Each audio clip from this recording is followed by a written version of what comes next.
In neighborhoods all over the nation, children can enjoy clean water from faucets and sprinklers. Families can live comfortably in their homes during the summer heat. Automobiles can perform with proper precision. Grocery stores can keep food products from spoiling. And hospitals, schools, and businesses around the world can perform their daily operations with the confidence that the building with which they work will meet their needs. All of these things are, in part, because of Mueller Industries. For 100 years, Mueller has been making parts that combine to improve the greater whole. From plumbing and heating to refrigeration and HVAC, from military submarines to space exploration, Mueller has been building upon the foundation that more than the part we make is the part we play. It's about the part we play in the industries that we support, the part we play in the greatest moments in our nation's history and many of the greatest innovations, and ultimately, the part we play in the lives of the people we are serving. Let's go back to the beginning of the company and take a look at the part Mueller played in the dawn of the new age in American industry.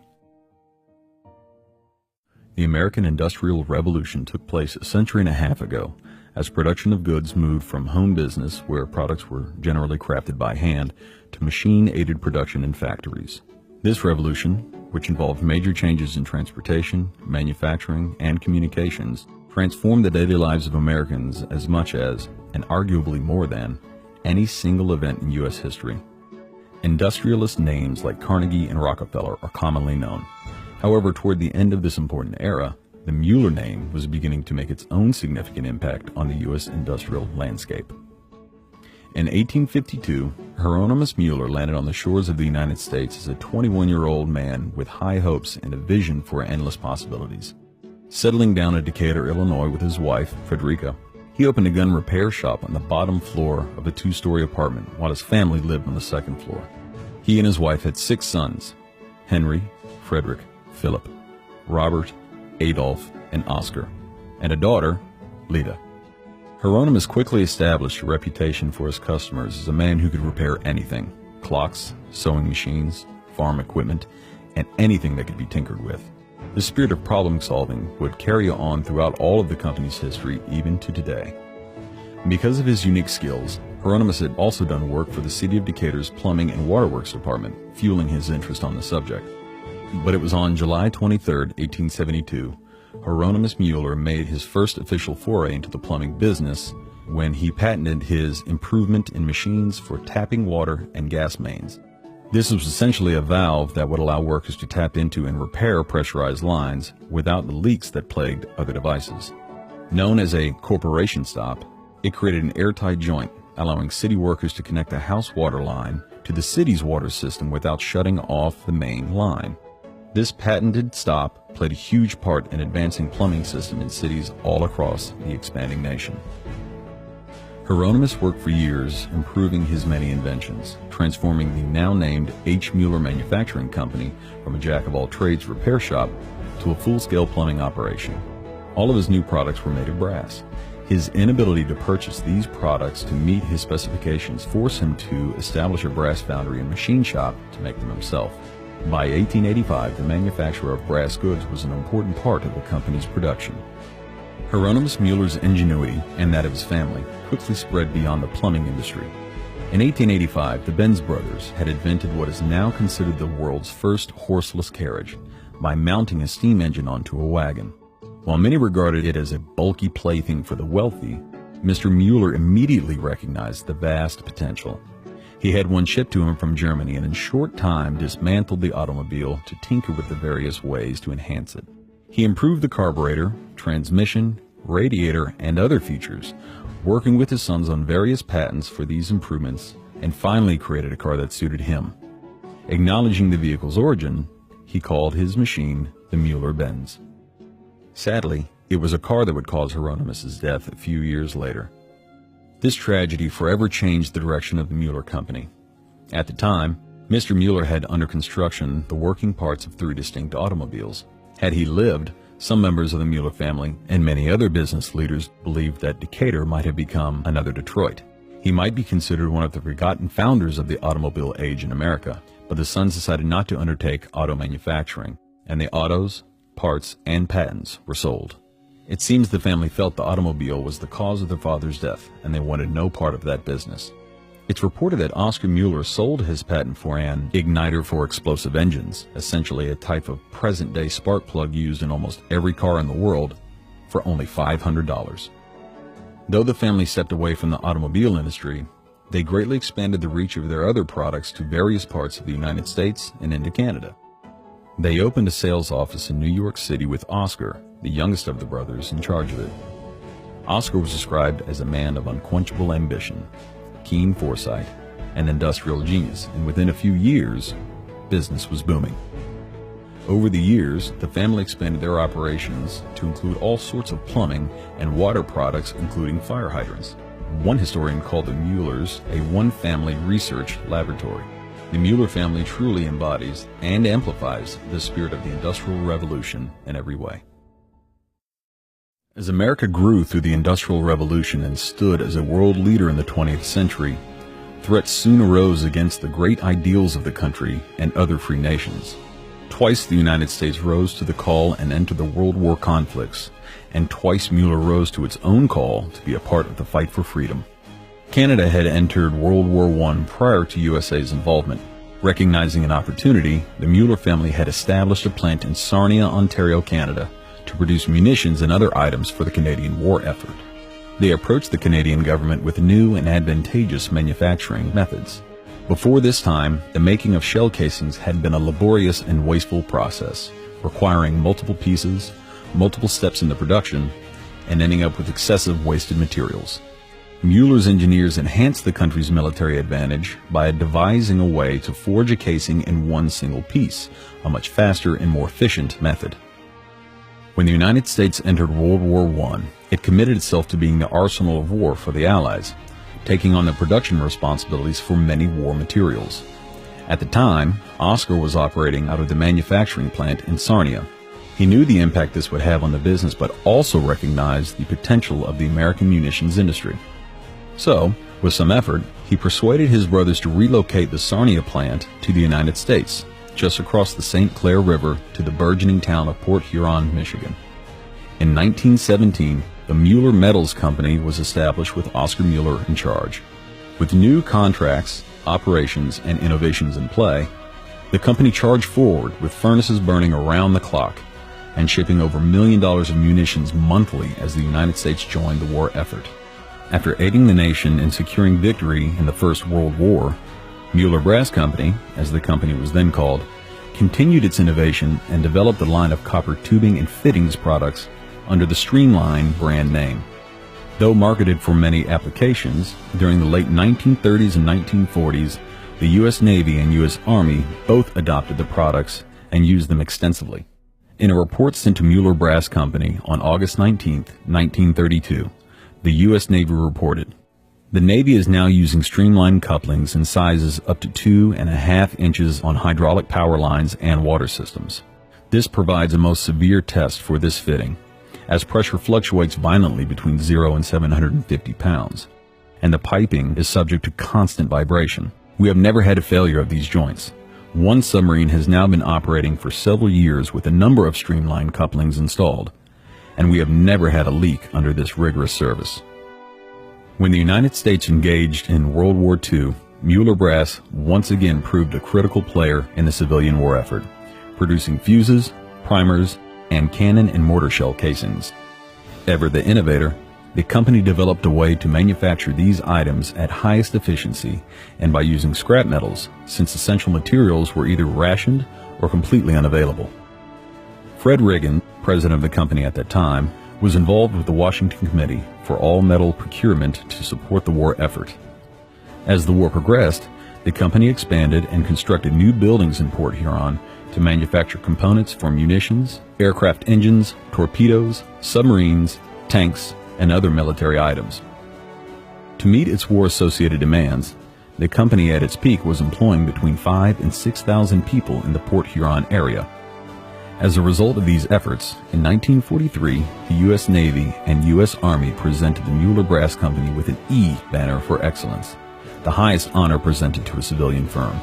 Employees were named and recognized in the special ceremony, with each receiving a special government-issued E pin and program.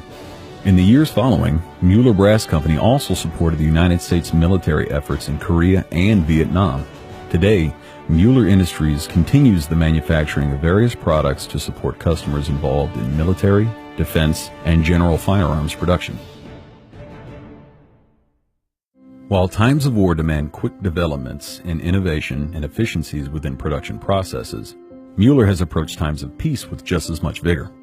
Over many years, the company has played a significant part in the improvement of human health and comfort. While medical professionals and pharmaceutical companies are quick to take credit for our increased life expectancy, in actuality, the health of the world is much accredited to the work of engineers and plumbers. Many plagues and widespread diseases both throughout history and present day have come from contaminated drinking water and exposure to waste. The engineers and plumbers of the world are the ones that work to find ways of improving the safe management of both consumable water and wastewater. Over time, these systems evolved and improved. Once the company entered another period of peace after World War I, Mueller Brass Company's creative energy was directed toward innovations in copper tubing. Copper had been around for thousands of years, but it was never adopted as a primary piping material. Mueller's engineers developed new and efficient methods for cutting, shaping, and joining the metals, and began to demonstrate that thin-walled copper tubing was every bit as strong and reliable as thick-walled cast iron and steel pipe. Much of the credit for these innovations goes to the company's chief engineer, Charles A. Dad Hill. As historian Mike Connell said it, Dad Hill is to indoor plumbing what Thomas Edison is to indoor lighting. The new product, trademarked Streamline in 1930, was flexible and non-corrosive. In one promotional brochure, well-known Detroit architect Albert Kahn wrote, "Mueller Brass Company's Streamline brand of fittings and pipe are the best on the market today. They can be covered up and hidden in partitions and safely forgotten, because there are no leaks. There is no comparison possible between their copper pipe and either screw-threaded brass or iron pipe. It took time, training, and marketing, but the plumbing industry came around to Mueller's advancements, and for decades to come, copper rose as the material of choice for potable water, gas lines, and other distribution needs, and Streamline was the brand buyers trusted. In fact, one writer said, "The development of the use of copper tubing was probably the greatest contribution made in this century to the plumbing industry." Mueller was at the forefront of that development. The company also began to produce all kinds of other copper and brass products, brushings for electrical motors, parts for water pumps, and even door handles for houses and hotels. Mueller worked with the Dodge Brothers Motor Company to build a new kind of corrosion-proof battery terminal out of forged brass, built other brass parts used in the construction of Plymouth, Dodge, Chevrolet, and Buick automobiles, and convinced the fledgling refrigeration industry to start using forged brass and copper fittings for its refrigerant lines, illustrating how the density and strength of forged brass fittings were a much stronger solution than the porous cast fittings being used. Years later, a Frigidaire company official proclaimed that his firm wouldn't have been a success without the use of Mueller's Streamline products. This was built upon further when the company in 1962 introduced the patented Streamline nitrogenized ACR copper tubing. Charged and sealed under pressure with 99% pure nitrogen, the new product established a benchmark for quality and cleanliness in the HVAC industry. This ultra-clean and unique tube greatly improved the reliability of the air conditioning and refrigeration by reducing the chance of problematic contaminants during the installation of these precise systems. Mueller has made these and many other advances throughout its history and will continue to push the innovation ever onward in order to improve the quality of life for people all over the world. Just about anything made of copper and brass was made by Mueller Brass Company. Rods, pipes, tubes, valves, fittings, manufacturing components, and machine parts for plumbing, heating, and air conditioning industries. In addition to brass and copper, Mueller became involved in the rapidly growing aluminum business, purchasing a number of firms involved in the manufacturing of raw and finished aluminum products. In 1965, Mueller was acquired by United States Smelting, Refining, and Mining Company, USSRAM. The company would later become known as UV Industries. This conglomerate operated its own copper mines, allowing Mueller's company to control every phase of its operation, from the raw ore to the finished product. The increased revenue achieved from the merger of the companies also allowed the construction of new plants, the modernization of existing facilities, and the production of pipes and fittings made of high-strength plastics. UV Industries was acquired by Sharon Steel in 1979, and Mueller Brass Company became the primary copper and brass extension of this longtime industry giant.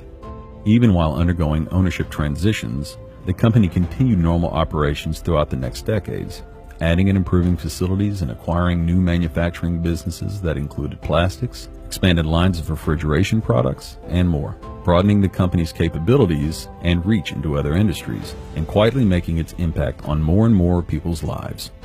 Sharon Steel filed for bankruptcy in 1987.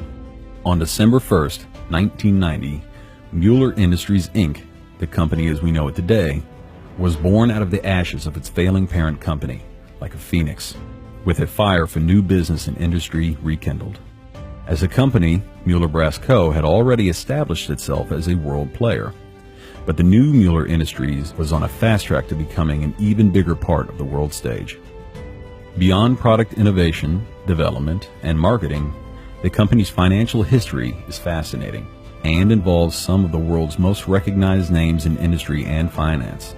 On February 25, 1991, Mueller Industries, Inc. common stock began trading on the New York Stock Exchange. At the time, Mueller produced the lion's share of the copper tubing sold in America. The company marketed its refrigeration, plumbing, and other products in 65 countries around the world.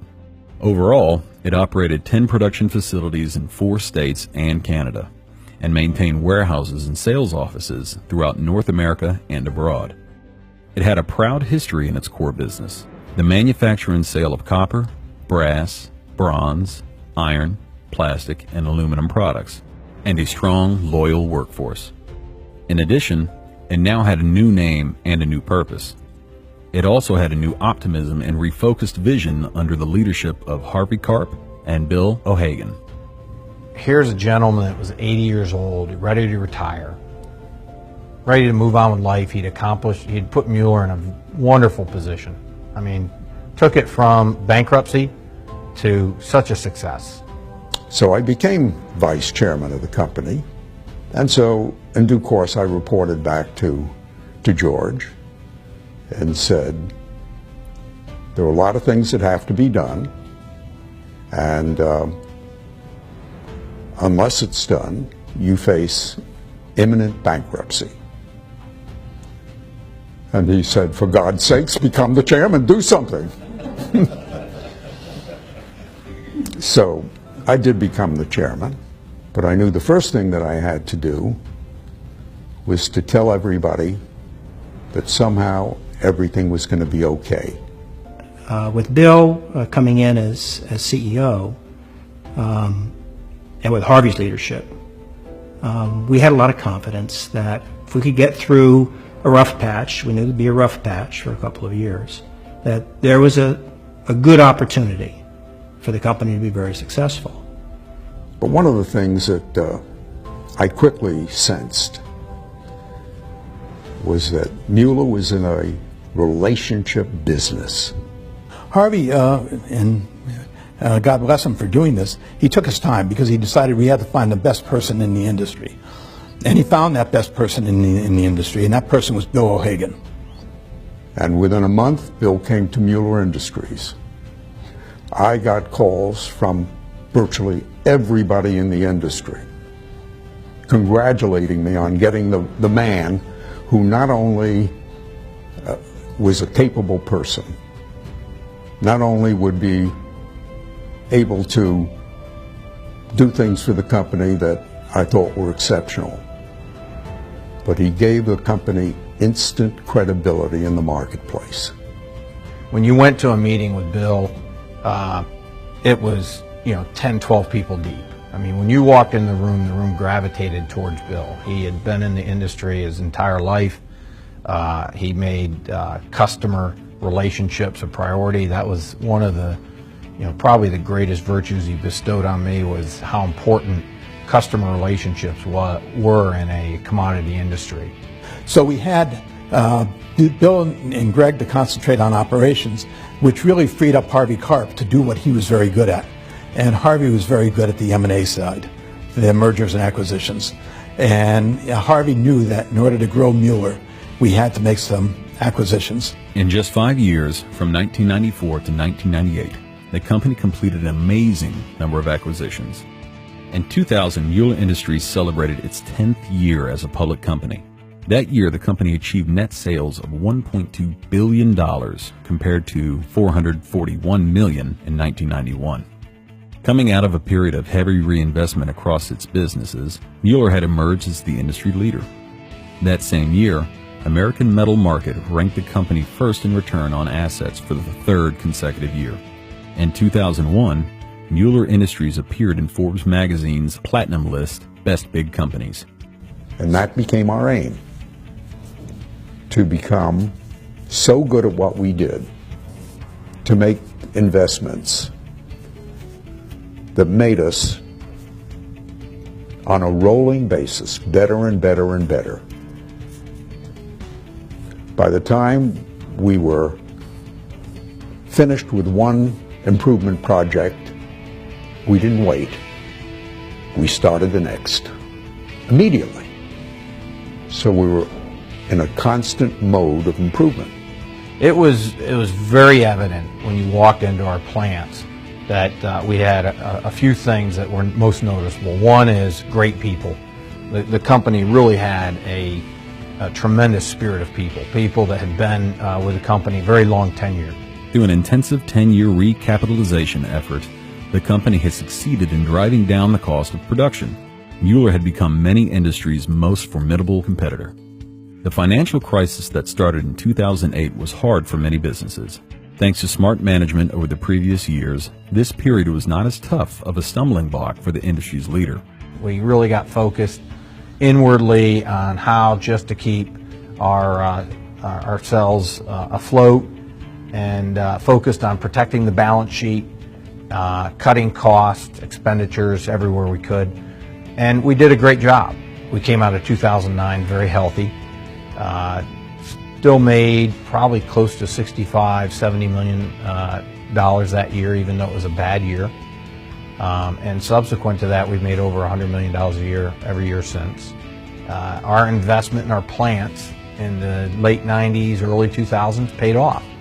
Our low-cost producing position, the tightness of margins, the challenge of the marketplace led to a number of our competitors going out of business or becoming close to insolvent. It made an opportunity for us to acquire them. So we've made, over the last 8 years, we've made a number of acquisitions that have been formidable for the company. There was never any pressure to, have a record quarter or do better this quarter than last. That was not the board's focus. The focus always on building the company for the long term. And so we were able to make some of these decisions about investments and acquisitions that maybe weren't going to pay off instantly, but we were confident to pay off in the long run. From 2007 to 2014, Mueller Industries made a series of significant acquisitions, solidifying its leadership position in the U.S., Canada, Mexico, China, and the United Kingdom. In 2016, Mueller Industries expanded into South Korea and began steps for the building of a copper tube facility in Bahrain, expanding further its place as leader in copper flow control products. Mueller has become a global company with a much higher percentage of sales in places like Mexico, Canada, Europe, Asia, and the Middle East. Showing no signs of slowing down, Mueller is positioned to significantly broaden its horizons and further maximize its influence on the world stage. Beyond inventing and revolutionizing industry, beyond helping improve health and comfort, and beyond aiding in the defense of our nation, Mueller has consistently carried with it a high value of family and community, a company that plays a part in thousands of lives every day. Everywhere Mueller Industries has its operations, the communities in that area are better for it. Beyond the economic value the company brings through jobs and elevating local business, Mueller empowers its employees to make a positive difference in their own hometowns.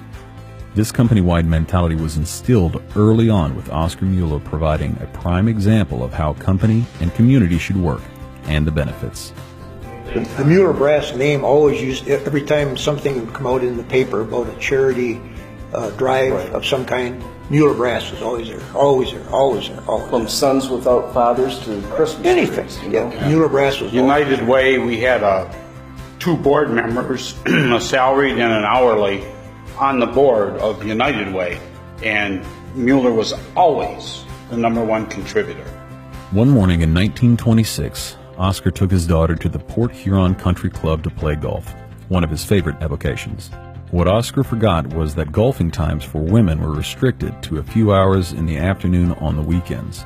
The club wouldn't let her in, and Oscar became so angry that he went back home, hired a golf course expert, and built and opened his own course on local farmland, where women like his daughter could golf any day they wanted.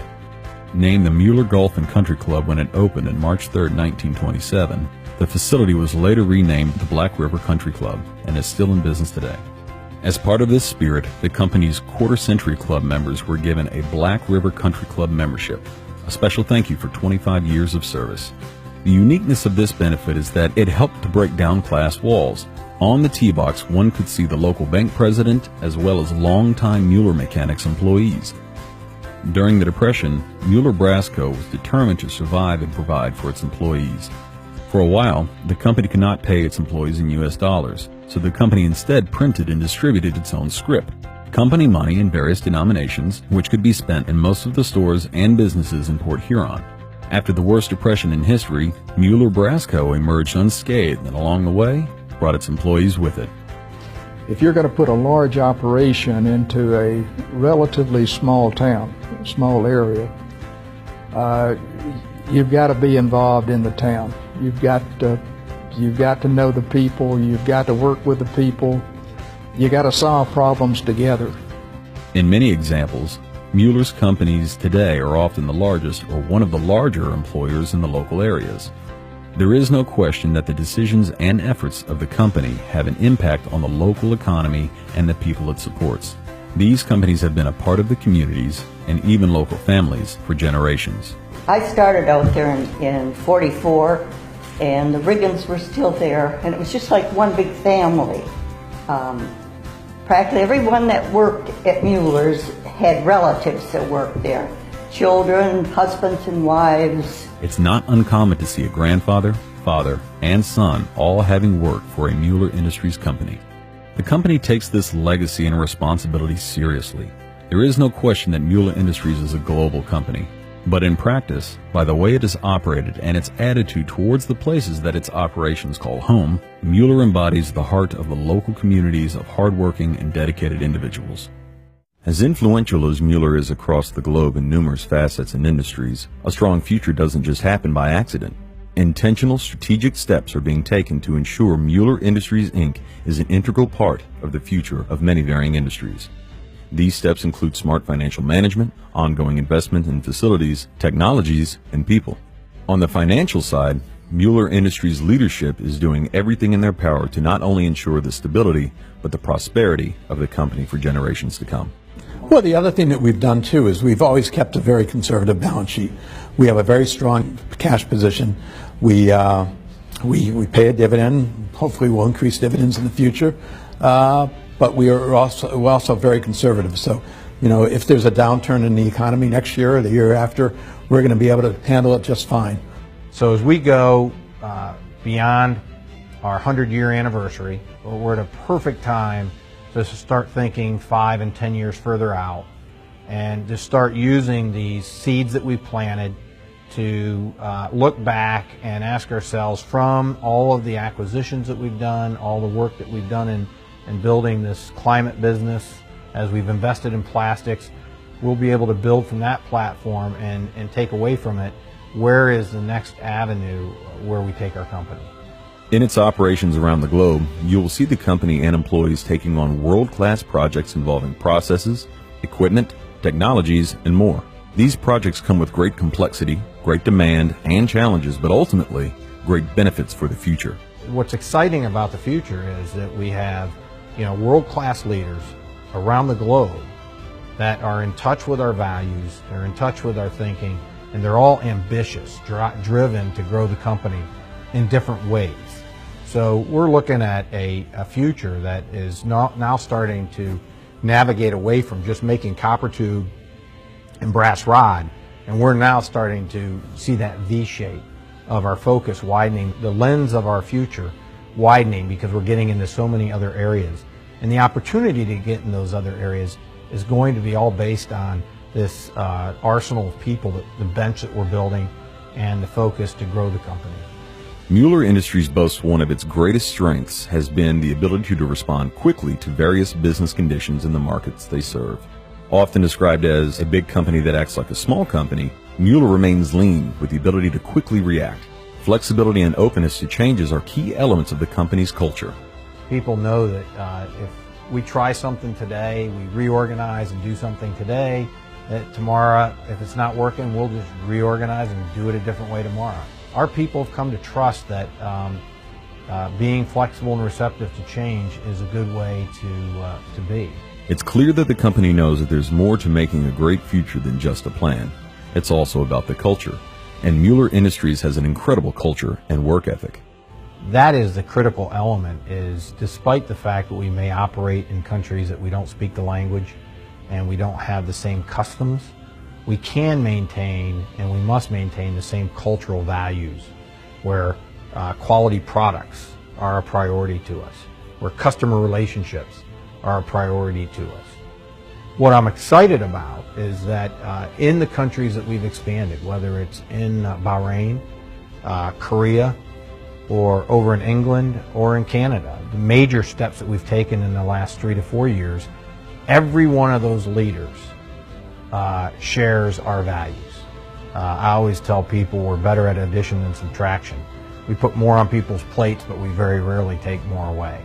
And our people rise to those occasions. I don't think you can look to products or processes or market positions as a source of a long-term competitive advantage. Products grow through life cycles. Systems and processes become obsolete, and markets evolve. To me, the key to long-term success is your people. And I think that's been the key to Mueller's success, and I think going forward, having the ability to recruit and develop and promote people who have focus and energy and resourcefulness will be the key to the company continuing to be successful. One of the company's key ways of preserving this culture is through an ongoing training and development program, which Mueller Industries uses to stay ahead in the war on talent.